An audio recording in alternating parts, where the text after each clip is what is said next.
2019 bi ñuy dëgmal élection yi dégg ngeen Pierre Goudiaby Atepa yuuxu amatee opposition bi yëpp ni Macky Sall muy waaj a signé benn MOU Memory of Understanding mooy njël benn contrat pré-contrat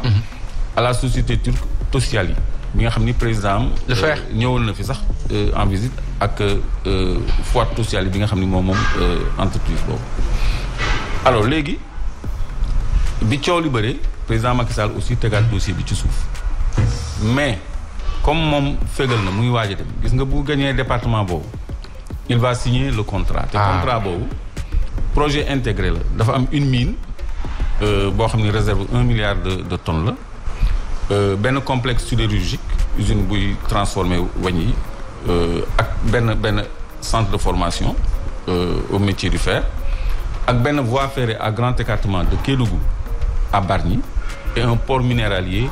à Bargny loolu mooy projet MIFERSO bi MIFERSO mooy société sénégalaise bi nekk ci fer bi comme ni Petrosen nekkee ci pétrole bi donc loolu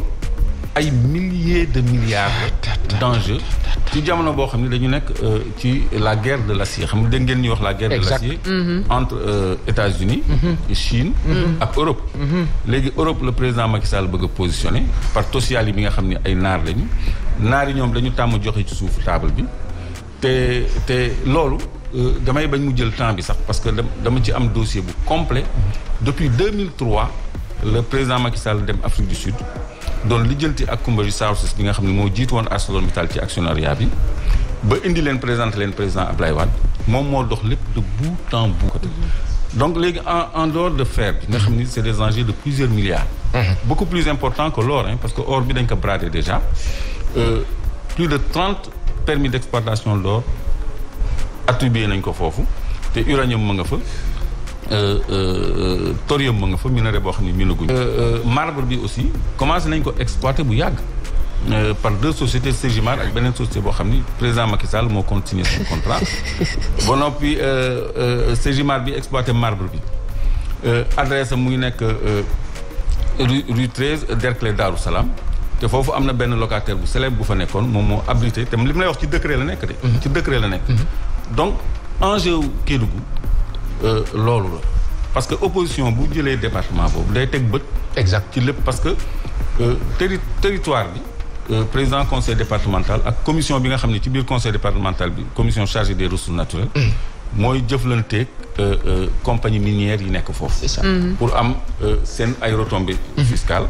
te fii nit ñi RSE rek la ñu xam responsabilité sociale d'entreprise. wala appui institutionnel nga xam ni xaalis direct la ñuy jox maire yi wala département bi. mais am na yeneen source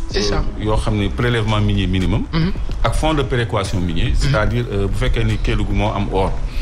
li muy am ci or bi 100% yi ñu jël par exemple 30% yi def ko ci benn caisse. Saint-Louis bi am gaz 30% yi ñu jël ko def ci et cetera pour jox ko département yi nga xam ni amuñu ressource naturelle ñoom tam ñu mën a am source financement seen budget pour ay je crois que nit ñi comprendre ñu lu tax malgré que Moustapha Guirassy nekk dans le bon droit ñu bëgg ko tere mu nekk candidat yéen a ngi fàttaliku Saint-Louis aussi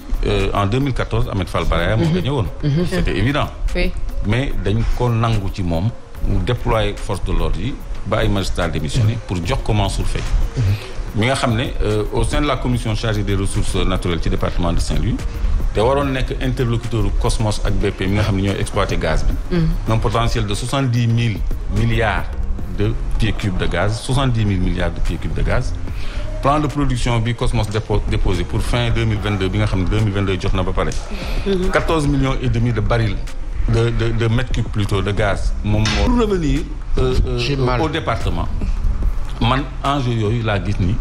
ñun même bu fekkee ni loolu yëpp rëccu nañu contrat yi rëccu nañu amoo pétrole yi bi rëccu nañu bu fekkee ni ay membres de l'opposition gagné nañu département boobu danañu mën a nekk interlocuteur compagnie